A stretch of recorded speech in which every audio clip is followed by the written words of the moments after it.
मी पंढरीनाथ बालासाहेब मुळे मांगगाव येथील रहिवासी असून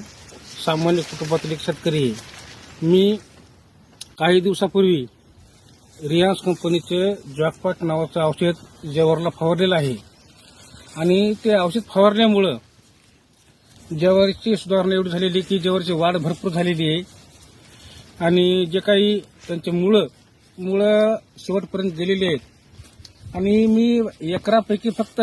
थोडीफार ज्वारी फवारलेली आहे, पण त्या ज्वारीत आणि मी ज्वारी जी फवारली त्याच्यामध्ये फरक काय आहे ते आपला थोडक्यात कळेलच। तर पहा आता ही जी ज्वारी आहे ही जॉकपॉटने फवारलेली आहे, पण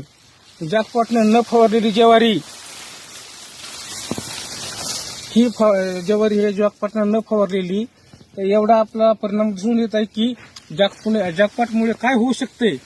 आणि रियांस कंपनीनं मुद्दा म्हणून शेतकऱ्याच्या फायद्यासाठी जे काही औषध काढलेलं आहे जॉकपॉट नावाचं ह्या औषधामुळे शेतकऱ्याचा फायदाच होईल आणि निव्वळ हरभराच ज्वारीच नाही तर हरभरा असो, कापूस असो, कोणतेही पिकं असो किंवा फळभाज्या असो, ह्या जॉकपॉट जर फवारलं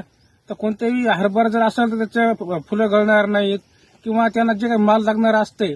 ते दीडीच्या पटीनं वाढू शकतो आणि जे काही फळभाज्या आहेत वांगे असतील, वांगे असतील, भेंडी असेल, गवार असेल,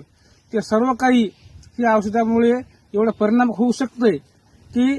माझी विनंती आहे सर्व शेतकऱ्यांना की ह्या जे काही जॉकपॉट नावाचं औषध आहे ते आपण सर्वांनी माझ्याप्रमाणे आपण पण फवारायला पाहिजे। धन्यवाद।